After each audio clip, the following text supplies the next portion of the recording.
All are back to action. എൻ്റെ ഓണപ്പരിപാടിയായിട്ട് സംബന്ധപ്പെട്ട് 2-3 ദിവസമായിട്ട് ഭയങ്കര തിരക്കായിരുന്നു. എൻ്റെ ഡെയിലി റുട്ടീൻസ് ഒന്നും എൻ്റെ ഫ്രണ്ട്സുമായിട്ട് ഷെയർ ചെയ്യാൻ പറ്റാറേ ഇല്ലായിരുന്നു. പതിവുള്ള നടത്തമൊക്കെ കഴിഞ്ഞിട്ട് വന്ന് അടുക്കളയിൽ കയറി. ഇത് ഞാൻ കടയിൽ നിന്ന് വാങ്ങിച്ച കരിവേപ്പിലയാണ്. ഞാൻ കരിവേപ്പിലയുടെ ഭയങ്കര ആരാധികയാണ്. എൻ്റെ വീട്ടിൽ പണ്ടുണ്ടായിരുന്ന കരിവേപ്പിലയുടെ പുഷ്ടിയൊക്കെ നഷ്ടപ്പെട്ടെ. പയർ തോരനാണ് അടുപ്പത്തുള്ളത്. പിന്നെ കുടിക്കാനുള്ള വെള്ളം തിളപ്പിക്കാൻ വേണ്ടി എല്ലാം എടുത്ത് റെഡിയാക്കി വെച്ചിട്ടുണ്ട്. ഞാൻ ഒരു തോരൻ ടെക്നിക്ക് പറഞ്ഞു തരാമേ. ആർക്കെങ്കിലും അറിയാമോ എന്തോ, എനിക്ക് പക്ഷേ അറിഞ്ഞുകൂടായിരുന്നു. എൻ്റെ ഒരു ഫ്രണ്ടുണ്ട് ആശ, അവളാണ് എനിക്കിത് പറഞ്ഞു തന്നത്. നമ്മൾ തോരൻ്റെ അരപ്പ് തട്ടിക്കഴിഞ്ഞാൽ കുറച്ച് നേരം അടച്ച് വെറുതെ വെച്ചേക്കണം. എന്നിട്ട് ആവിയൊക്കെ കയറിയതിന് ശേഷം മാത്രമേ കിണ്ടി തോർത്തിയെടുക്കാവൂ എന്നാണ് പറഞ്ഞത്.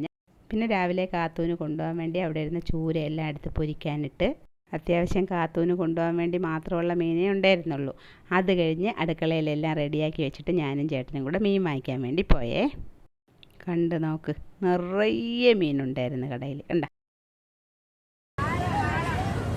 വാളയൊക്കെ എങ്ങനെ ചെറുതാ? വാള തുടങ്ങിയാ? വാളയുടെ സമയം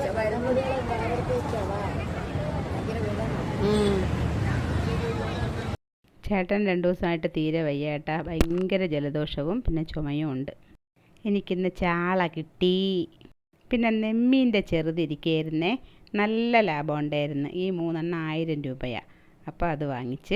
നല്ല പച്ച മീനാണ്, നല്ല വടി പോലെ ഇരിക്കണം. കണ്ട, അതും കൂടെ വാങ്ങിച്ചിട്ട് പോവാൻ തിരിഞ്ഞപ്പോൾ ഇപ്പുറത്ത് കോന്നത്തോലി ഇരിക്കുന്നു. പിന്നെ ചേട്ടൻ്റെ ഏറ്റവും ഫേവററ്റ് സാധനമാണ്, അതും കൂടെ വാങ്ങിച്ചേ.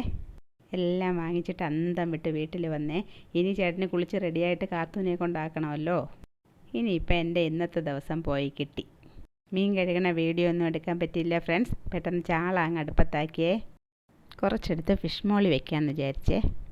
മീൻ പൊരിച്ച എണ്ണയിൽ തന്നെ കുറച്ച് സവാളയിട്ട് വഴറ്റിയിട്ട് അത് വേറൊരു പാത്രത്തിലേക്ക് തട്ടി അരപ്പും ഒഴിച്ച് പിന്നെ പൊരിച്ച് വെച്ചിരുന്ന മീൻ കഷ്ണങ്ങളും പറക്കിയിട്ട് ഫിഷ് മോളി റെഡി. ഇതെല്ലാം കൂടെ കുറച്ച് ഉച്ചക്കലത്തേക്ക് റെഡിയാക്കിയേ.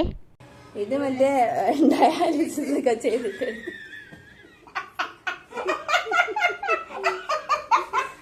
ബീൻ ബാഗിൽ വന്നിരുന്നപ്പോൾ മീനാക്ഷി എന്നെ കളിയാക്കിയത് കണ്ട. വോയിസ് ഓവർ ചെയ്തുകൊണ്ടിരിക്കുമ്പം പോലും ഞാൻ ഇത് കണ്ടിട്ട് ചിരിച്ചു പോയി. ഈ വാലും തുമ്പും ഇല്ലാത്ത സാധനത്തിലിരുന്നിട്ട് എണീക്കാൻ പെടുന്ന പാട് കണ്ട. പിന്നെ മീനാക്ഷിയാണ് എന്നെ സഹായിച്ചത്.